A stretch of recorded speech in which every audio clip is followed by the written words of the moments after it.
These are their chosen representatives.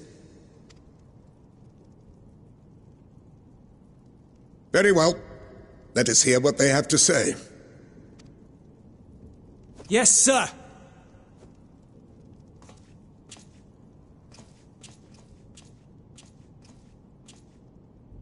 I present to you our commander, Lord Quintus van Cinna, Legatus of the First Legion. The First? I had no idea you had survived. We lost our Emperor, our city, more than half our troops. For my wounds, I may never take the field again. But we survived, aye. In a manner much to your liking, I dare say. We have no intention of adding to your misfortunes, nor do we bear you any ill will. Spare me. Though you children may speak in earnest, overtures of peace ever ring hollow in my ears. So long as man stands to profit from his neighbor's suffering, war is inevitable. Driven from our ancestral homeland into this blasted waste. Yet still you yearned to rob us of our paltry scraps. 'Twas only with Magitech that you learned to keep your distance. Though we knew it was only a matter of time before you regrouped and returned. Conquest and empire were our only defenses. Emperors Solus and Varus understood this, and through their campaigns saw us grow and prosper. Much blood has been spilled in Garlemald's name, aye. But if it is a choice between yours and mine, then it is hardly a choice at all. I do not deny that a great many conflicts throughout history were driven by the desire or necessity to gain by another's loss. That is not why we are here. Nor have we come to petition your aid in the war with the Telophoroi, grave though that threat may be. Our purpose is simply this. We wish to help you. Let us help you. If there is aught that can be done to ease your plight, we would be glad to do it. Perhaps you would.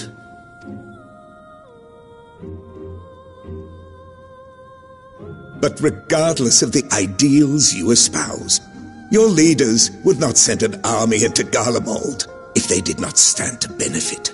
If we accept their aid, they will expect their efforts to be rewarded once the Telophoroi are no longer a threat.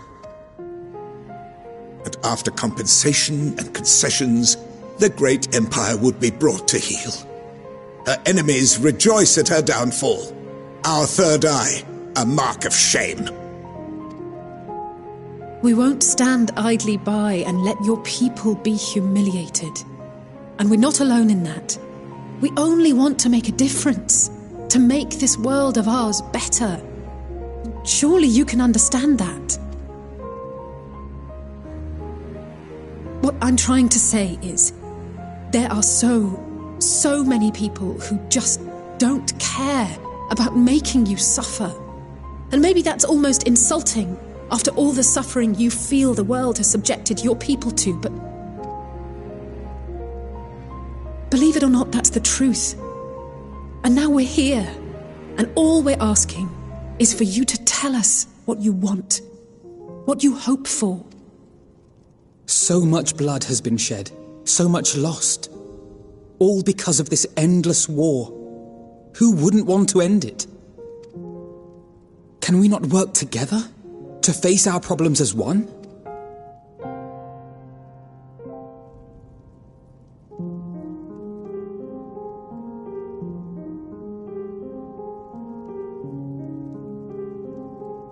Answer me this, young peacemakers. If a world without conflict is your desire, why reject the unity and prosperity of Garlemald?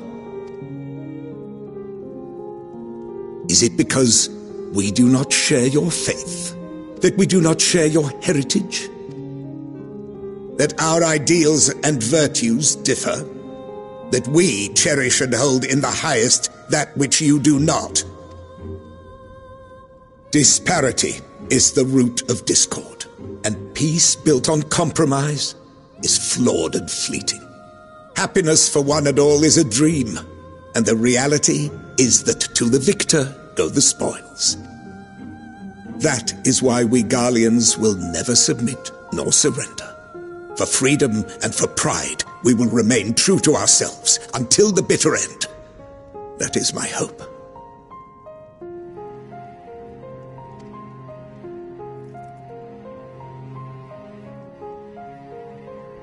It seems there is nothing more to say on the matter.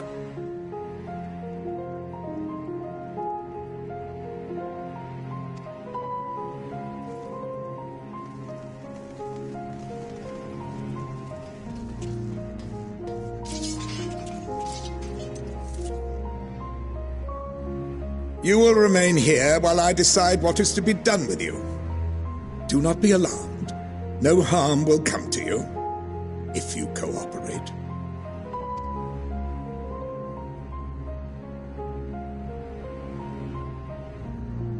We will not resist. However, as your guests, I ask that we be allowed to speak with the other members of your group. As you wish. I had no intention of locking you up, as by dawn you would be frozen stiff and you're no good to me dead. You are free to move about the encampment, but there is one condition.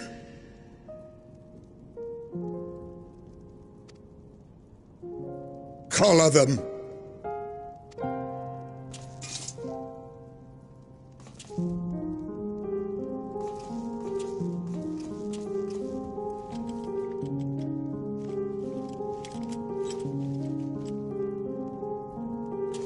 What are these?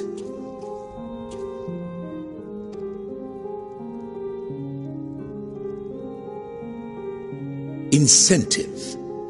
You'll be watched at all times. Stray too far or act suspiciously, and we will administer a rather painful shock. Stop! Keep away from that one.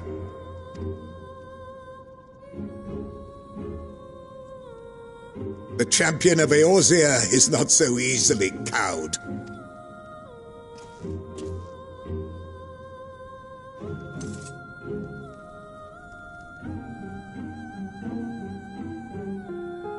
Even if he allowed himself to be collared, the shock would be no more than an itch. No. If he refuses to obey, we will activate the twins' restraints instead.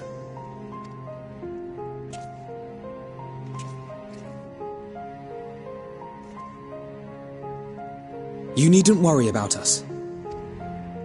We'll forget we're even wearing them soon enough. Even now, you still... Why go to such lengths? What is it all for?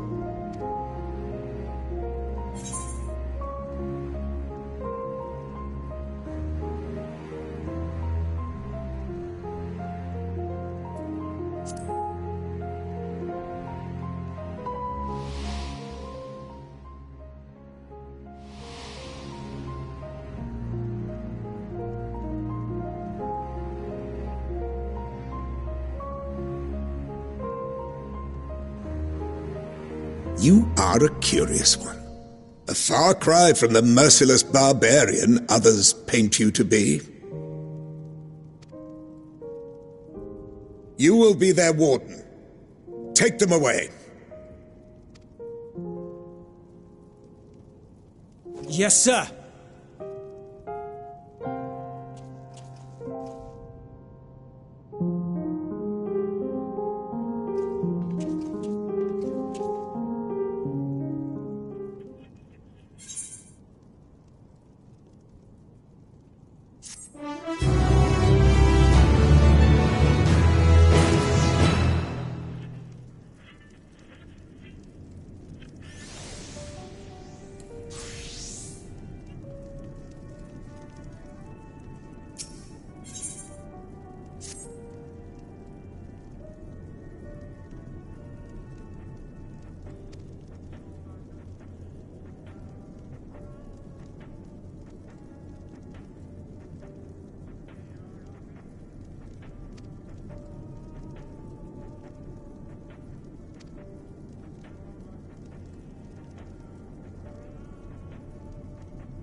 finally escaped the watchful gaze of your keepers, have we?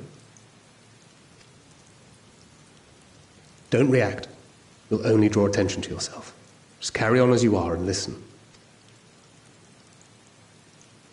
After you left with the Garlean lad, Lucia bade a few of our scouts follow you at a discreet distance. We observed you being led into the station, but decided against venturing inside.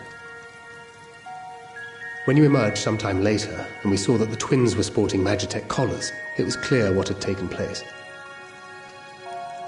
Now, as quietly as you can, tell me everything.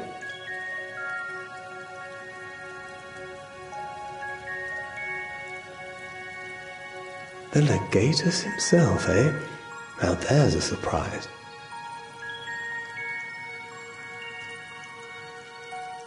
This is also the first I've heard of a plan to join forces with the 10th and storm the Tower of Babel.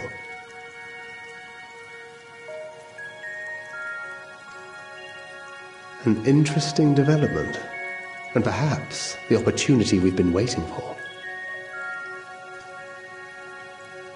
Our comrades back at the camp also received some rather promising news, but it's still too early to get our hopes up. For now, keeping yourselves out of harm's way comes before all else. Whatever demands the Garleans make, indulge them. With luck, this will all be over soon. Until then.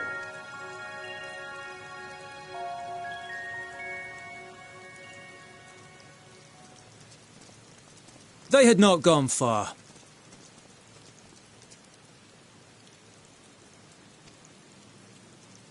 We searched high and low, but no luck, I'm afraid.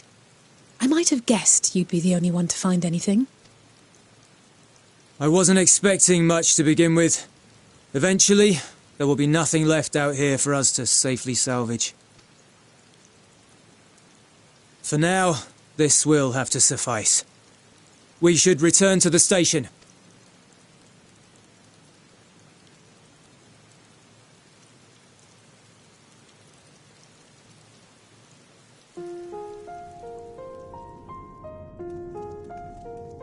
Ah, there you are.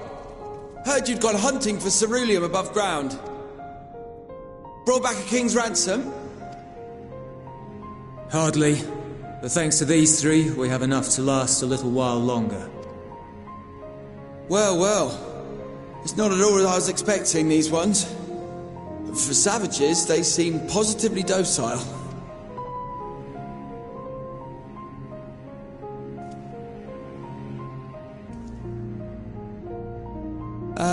It's a poor attempt at humour.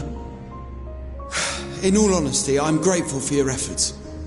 But even with another night of warmth, there are those among us who may not live to see the morrow.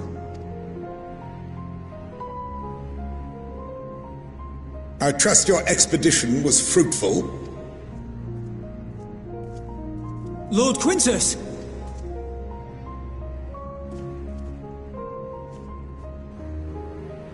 Use what you procured to refuel the armor. But, sir, what about the heaters for the camp?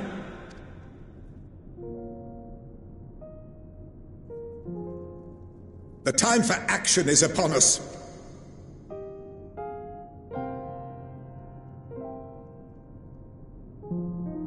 My men and I have matters to discuss. In the meantime, you are to wait here. Do not forget, you are being watched.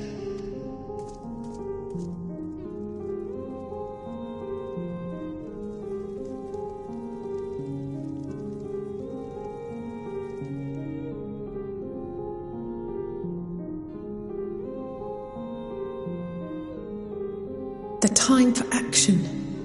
What did he mean by that? I can only speculate. Clearly something requiring their magitech, given what we just heard. Whether they plan to utilize it now, or after they join with the 10th, is another question.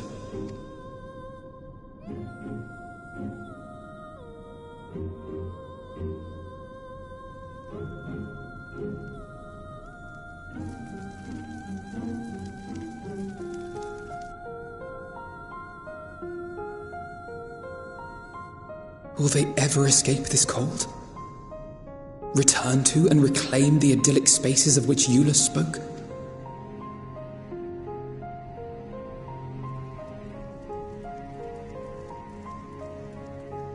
Finished your war, Council?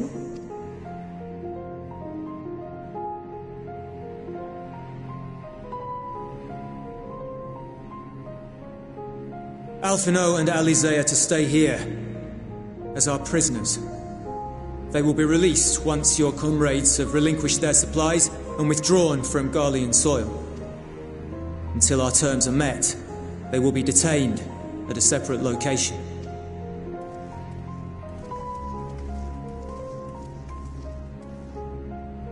After everything we've said and done, this is how you treat us. Our allies have but limited supplies. They may stave off cold and starvation for a short while, but what then?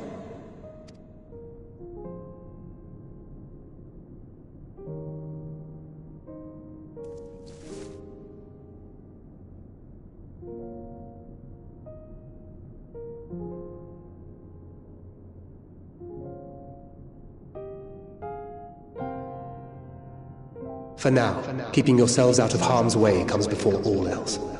Whatever demands the Garleans make, indulge them.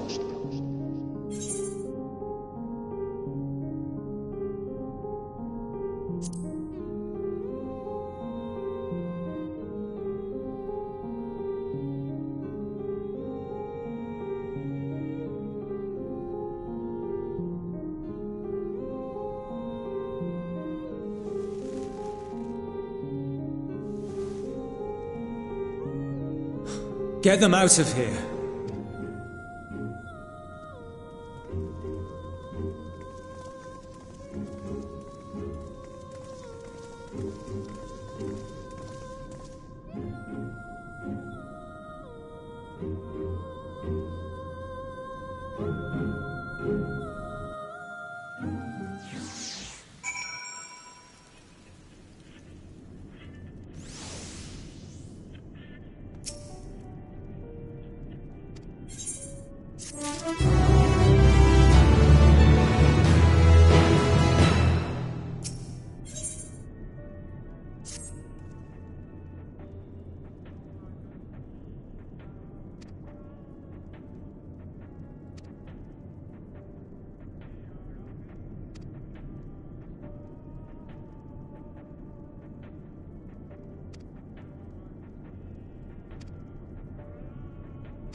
This is my home.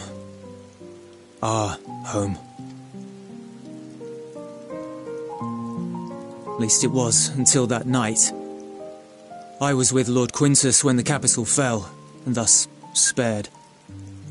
My family, who did not own a radio, were less fortunate. When dawn came, I made my way here. My parents, my little brother and sister, they were still inside. But they weren't themselves, and they tried to.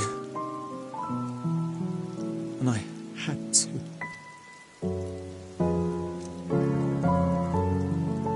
I'd promised to take them away from the capital that very morning, to somewhere safe, to hide until the fighting stopped. I promised.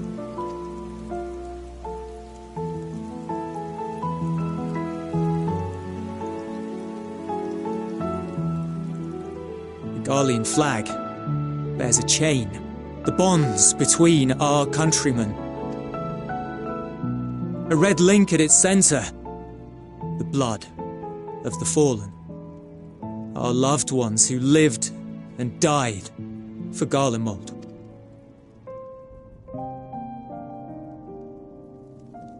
But if she too fell, who would be left to remember them and their sacrifice? What enduring proof would there be that they were ever here? If we had turned to your gods, would they have saved us?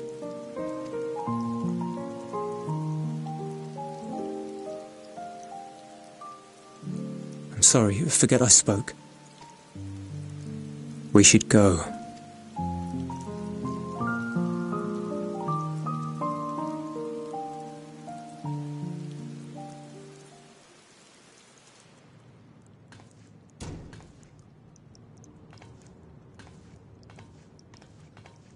It's no use.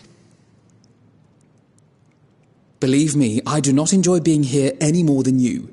But he wanted us to play along, so that is what we will do.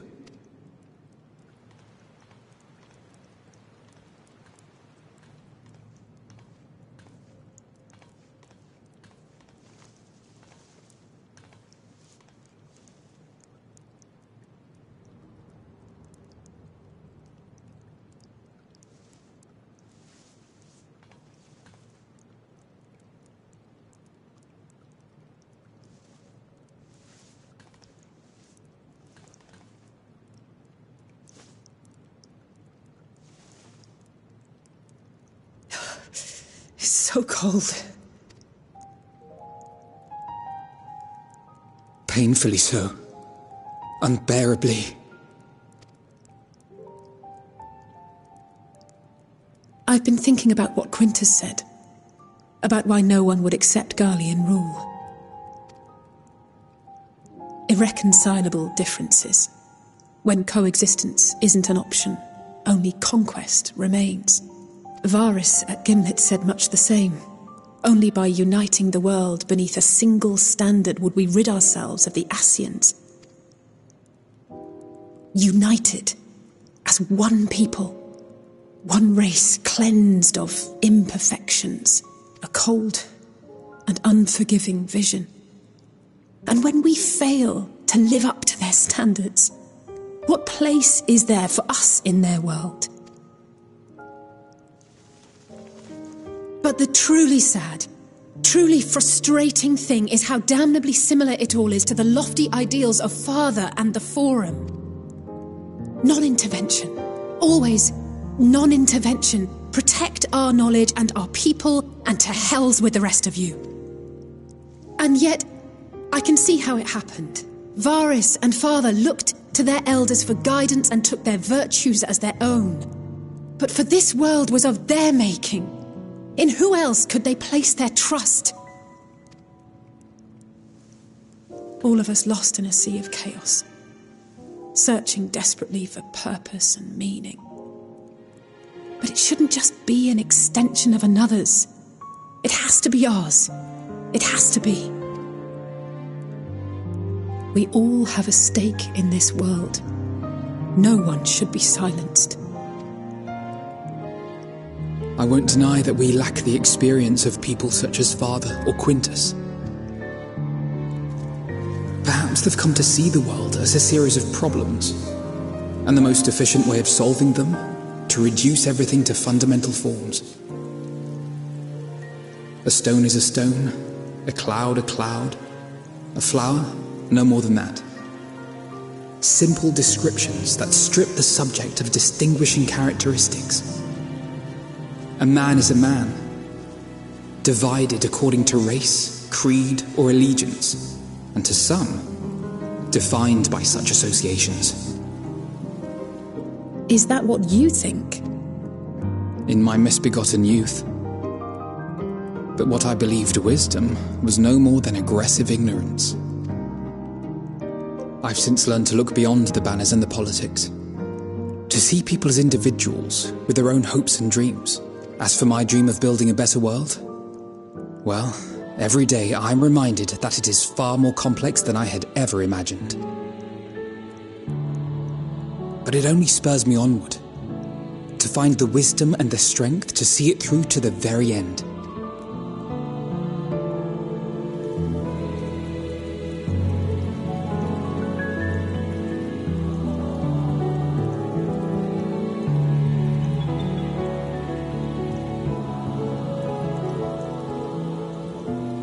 All of our supplies and an immediate withdrawal. These are your conditions? Demands. And you forgot about the airship. Once again, you will leave one behind. It will be used to return the prisoners. Their collars will be removed prior to the exchange.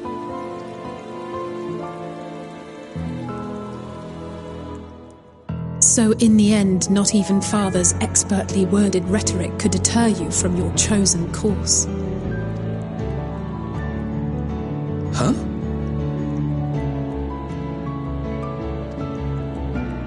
Not that I thought for a moment that it would.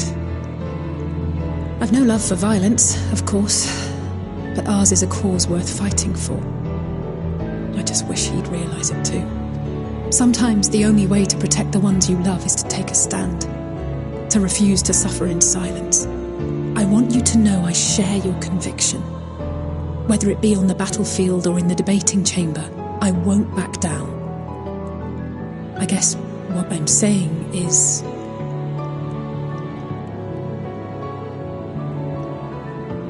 You've found your own reason to fight. Yes. Yes, I have. God's willing, there will come a day when we can finally lay down our arms, and there will be peace. But not until the Telophoroi have been defeated once and for all. And you, brother, will have a vital part to play. By your words and deeds, you'll lead the way. I pray I am up to the task. There'll always be naysayers. Those who think us fools for even trying. It's easy for learned elites to criticize earnest efforts and assert their moral superiority, all without offering alternatives. Not that their sophistry has ever wounded you. So stubborn and strong. Stronger than you even know. Don't ever change, you hear me? If you stumble, I'll be there to catch you.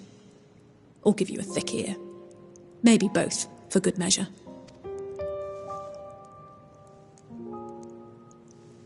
Thank you, Alice.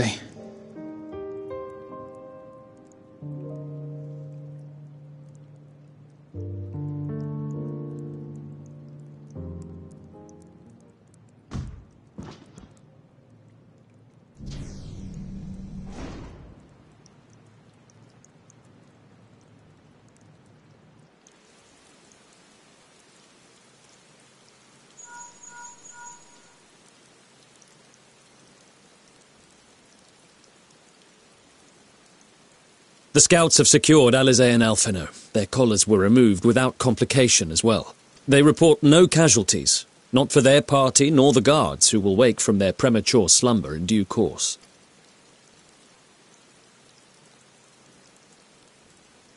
It would appear the situation has changed. I propose new terms. We have information that will be of great interest to Lord Quintus, and I wish to speak with him in person.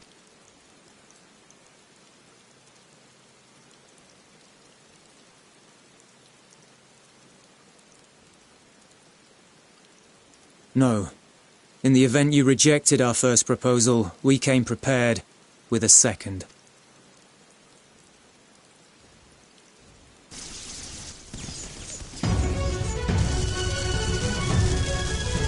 Ambush!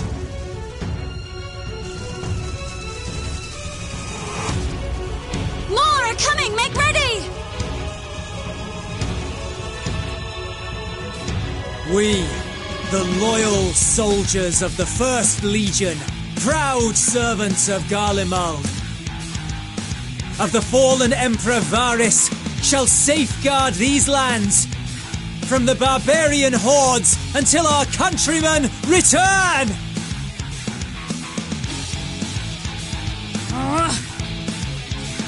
Stop! Both of you!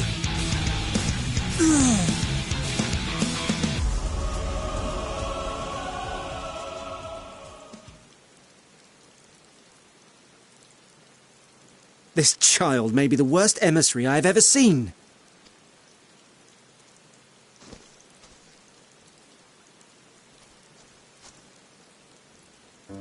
We received an urgent communication from the Grand Company of Eorzea. Envoys from the Imperial Army, led by members of the 10th Legion, came to Alamigo and requested an audience.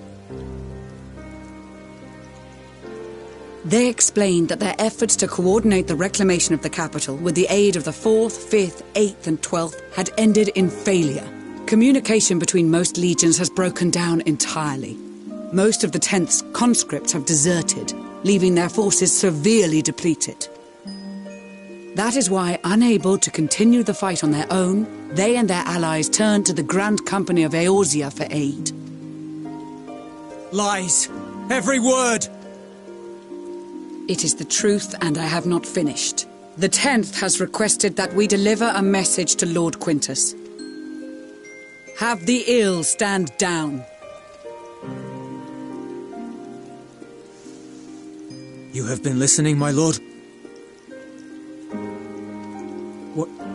What are your orders?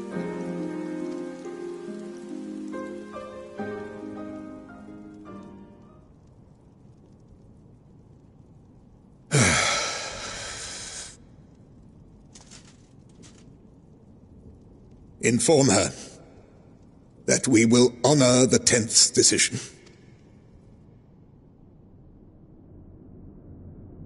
Bereft of hope, and now dignity.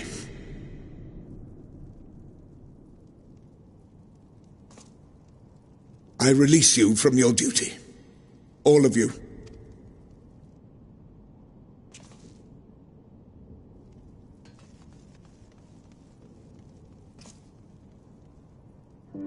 I take solace, your radiance, in the knowledge you are not here to witness our debasement.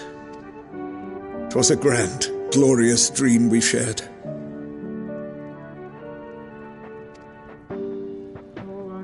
Of a world united, of peace and prosperity.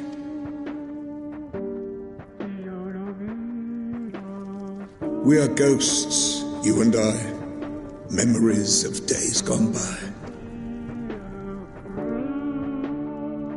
Bonds forged in blood that I will not see tarnished.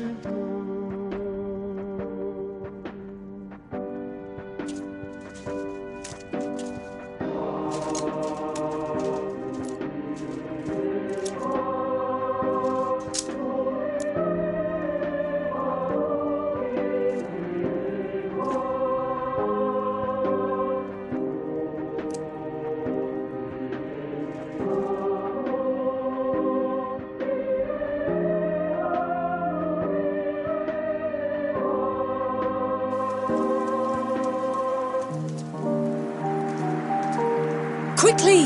We have to reach the station before it's too late. If there is still a chance that Quintus will agree to a truce, we must take it. I just hope we get there before he and his men do something rash.